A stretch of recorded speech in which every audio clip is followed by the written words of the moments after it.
शेतकऱ्याला कर्जमाफी देऊ म्हणून सांगणारं सरकार होतं. जे सरकार सांगायचं आम्ही सत्तेत आलो की 7-12 कोरा करू. या देवेंद्र फडणवीसांनी अजित पवारांचे 70,000 कोटीचे पुरावे नेले होते गाडीला घालून. ते पुरावेही गायब झाले आणि अजितदादा राज्याचे उपमुख्यमंत्री झाले. शेतकऱ्याला एकही रुपया मिळाला नाही, 7-12 कोरा झाला नाही. आज तुमची परिस्थिती ज्या ठिकाणी येऊन टेकली, उसाला भाव नाही.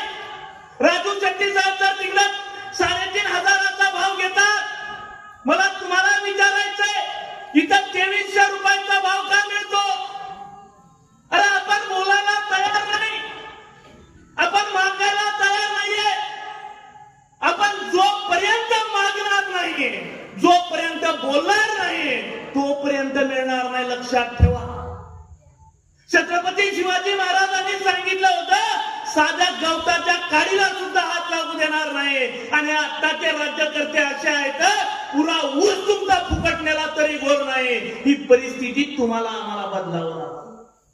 तुम्ही आम्ही जरी परिस्थिती बदलली नाही, या प्रश्नावर आपण बोललो नाही, तर आपला मेळ याच्या पुढे खाणार नाही. तुम्हाला औषधीच्या डबक्यात प्यावं लागतील. किशोर दादाने किस्सा आता तुम्हाला बोलता बोलता सांगितलं की 250 लोक भाव मागायला होती आणि 2,500 लोक पुढून दारूच्या पिऊन बाटल्या पिऊन पैसे घेऊन कारखाना म्हणल तो भाव द्यायला तयार होते. ही परिस्थिती जर या जिल्ह्यात असेल तर तुम्ही आम्ही काय करायला लागलो? अरे कधीतरी मनाला विचारावं लागेल, आपण कुठल्या परिस्थितीमध्ये जगायला लागलो. आज दिवाळी होऊन गेली, तुम्ही शेकडो लोक समोर बसलेले आहात. कोणाच्याही घरामध्ये आता यायची माझी हिंमत आहे. एकाच्याही घरामध्ये लय झालं तर चिवडा, त्याच्यापेक्षा पलीकडे कानुले म्हणजे कडंल्या, त्याच्या पलीकडे गेला तर शंकरपाळे, आणि त्याच्याही पलीकडे तुम्ही गेला लईच लय भेटलं तर एखादा लाडू भेटल. मायच्या इमानदारीने सांगा, एखाद्याच्या घरात काजू कतली आहे का? सांगा ना. एखाद्याच्या घरात काजू कतलीचं पॉकेट नाही, एखाद्याही घरावर बसायचं. यानं काय केलं, त्यानं काय केलं, अरे कोणी काय केलं याच्याशी मतलब नाही. पण राजू शेट्टी नावाचा माणूस या महाराष्ट्रात फिरतो आणि शेतकऱ्यांना न्याय मिळवून देतो. ही सत्य परिस्थिती आहे भावांनो, ही मान्यच करावं लागतं. कोणी येत नाही बोलायला. आज तुम्ही टीव्हीवर पाहायला लागले, एक शब्द तुमच्या कर्जमाफीवर येत नाही.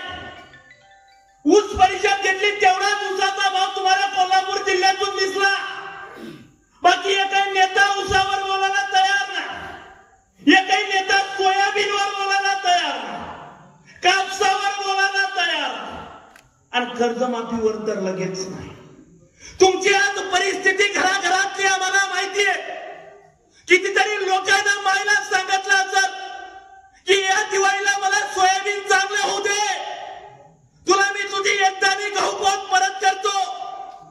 तुमच्यापैकी एकही माणूस करू शकला नाही. अरे काय कमी केलं तुम्ही? त्या उसाला खत चांगलं दिलं, रात्रंदिवस पाणी भरलं, त्याच्यावर चांगलं चांगलं औषध दिलं. घरचं लेकरू बिमार पडलं तर लवकर दवाखान्यात नेलं.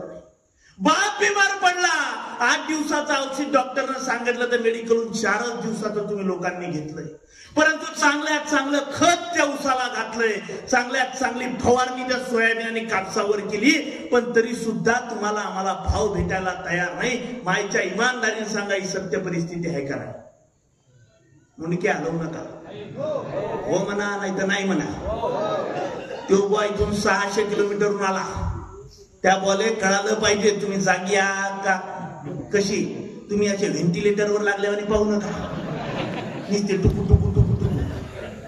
तुम्हाला कळालं पाहिजे, ज्या छत्रपती शिवाजी महाराजांच्या राज्यात आपण राहतो, ज्या राजानं पूर्ण पहिलं घडवलं, ज्या मातेनं पहिली बँक काढली राजमाता मासाहेब जिजाऊंनी आणि कर्ज वाटप केलं शेतकऱ्याला, आज त्याच बँका तुमच्या खात्याला होल्ड लावतात, तुम्हाला कर्ज द्यायला तयार नाही. आणि जोच आमचा किशोरदादा आहे, हप्त्याला किमान एका तरी शेतकऱ्याचं होल्ड काढून दाखवतो. की ताकद फक्त त्याच स्कीम मध्ये, बाकी कोणात नाहीये. जाना आमदारापाशी जा, खासदारापाशी जा, मंत्र्यापाशी जा, कोणी बोलायला तयार नाही. का तर आम्ही सत्यतो, का तर आमच्या हाती काही नाही, आम्ही विरोधात हो. ही भाषणं फक्त ते बोलतात.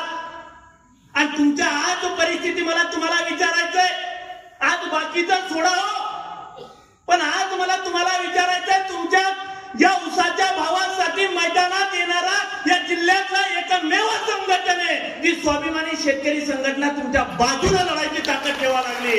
बाकी ना कोणता पक्ष यायला लागला, ना कोणता नेता यायला लागला, ना कोणी तुमच्याकडे पाहायला तयार आहे. एक लक्षात ठेवा, आम्हीच ती लोक आहे. सोयाबीनसाठी भांडू, कर्जमाफीसाठी भांडू. राजू शेट्टी साहेबांना त्या दिवशी सांगितलं की विदर्भात मी 28 तारखेला, का तर मनात आग लागली त्या माणसाच्या की माझ्या शेतकऱ्याला या सरकारने दिलेला शब्द पूर्ण केला पाहिजे. आग लागली मनात, पाण्यानं विझणार नाही. जोपर्यंत 7/12 कोरा होणार नाही तोपर्यंत राजू शेट्टी महाराष्ट्रात शांत बसणार नाही. हा नारा घेऊन माणूस काढणार. मग साहेबाची तरी कदर झाली पाहिजे, तुम्ही आम्ही जागा झालं पाहिजे. जर आता आपण बोलणार करणार नाही काही तर तुमचा आमचा मायच्या इमानदारीने सांगा वेळ बसेल का? बसेल का? नाही तर काय करा माहितीये का? किशोर झाले करायला आंदोलन. मी बिन गेलतो एकदा, कोणता कारखाना होता मी 21 शुगरवर गेलते आणि एकदा मला त्या माळावर रात गेली माही बोंबलं तिथं. याले म्हणून घरी चाल, हे म्हणे भाव घेतल्याशिवाय जायचं नाही. आणि महान ऊसाचा काही संबंध नाही. मी खरं सांगतो माझ्या जिल्ह्यात ऊसाचा टिपरू बिन नाही, पण गेलो याच्या संग नांदाला लागून त्या माळावर येते कारखाना 21 लोह्याकडं माळावर कारखाना आहे 21 शुगर. तुम्ही इतके डेंजर आहात तिथं. जर किशोरदा समजा उद्या तो म्हणलं यायच्या भरोशावर जाऊ नको, कारण सांगतो हे उद्या इथं म्हणतील तुला हो, तिथं जर तुला कारखानदारानं बडवलं नाही आहे ना, टीव्हीत घरी बातमी पाहिली घेच म्हणतील किशोरले कोण सांगितलं होतं कारखानदाराच्या विरोधात जायचं. तुम्ही इतके सबरे आहात, हे मन पाठ झाला तुमचा आम्हाला. पण एक लक्षात ठेवा, तुम्ही ज्याच्यावर हसा लागले, ज्या माणसाला तुमच्यासाठी लढताना पाहून तुम्ही घरात टीव्हीवर पाहा लागले आणि रस्त्यावर उतरायची ताकद ठेवत नसाल तर तुम्ही पण हातात बांगड्या घालायची तयारी ठेवा. हे लक्षात ठेवावं लागेल तुम्हाला. आणि तुमच्यासाठी ते लोक बांधतात. तुमच्या इथल्या उसाला भाव काय एकट्या किशोर दादाला पाहिजे नाही आणि त्याचा काय ऊस बिन नाही. राजू शेट्टी साहेबांना तर गरज नाही. राणा अण्णा बिन्ना यांच्याकडे काय 50-50 एकर जमीन नाही. संघटनेत काम करणारा म्हणजे कोणाकडे 100 टन ऊसही नाही. मग तरी सुद्धा ही पोरं तुमच्या साथी बांधतात. मग आता तुम्हाला ठरवायचं या पोरांच्या मागे उभं राहायचंय.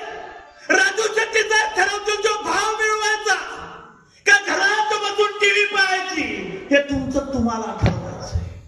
आता तुम्ही विचार करावा लागेल, कारण तुमच्या तेव्हा तुम्हाला त्याच्याशिवाय पर्याय नाही. सांगा ना मला, आज राजू शेट्टीचा विचार आहे म्हणून तुम्हाला आशेचा किरण लागला. 2300 किमान 3000 2700 जाऊ. खरं आहे का नाही? समजा साहेब जिथं आले नसते, कशाचं 2300 2700, तुम्हाला 2300 2000 दिला असता. मला रिकव्हरी समजत नाही, पण साहेब आता गाडीत म्हणत होते किशोर इकडे रिकव्हरी किती आहे ते दादा म्हणत होते 10:30-11 पर्यंत रिकव्हरी आहे. साहेब म्हणत हे काटा काय काढून हाणा लागलं. त्यामुळे साहेब हे काय असते? साहेब म्हणून तुला भाषणात सांगतो. आता तुमचे काटे किती वर्ष झाले हाणा लागले? किती वर्ष झाले हाणा लागले?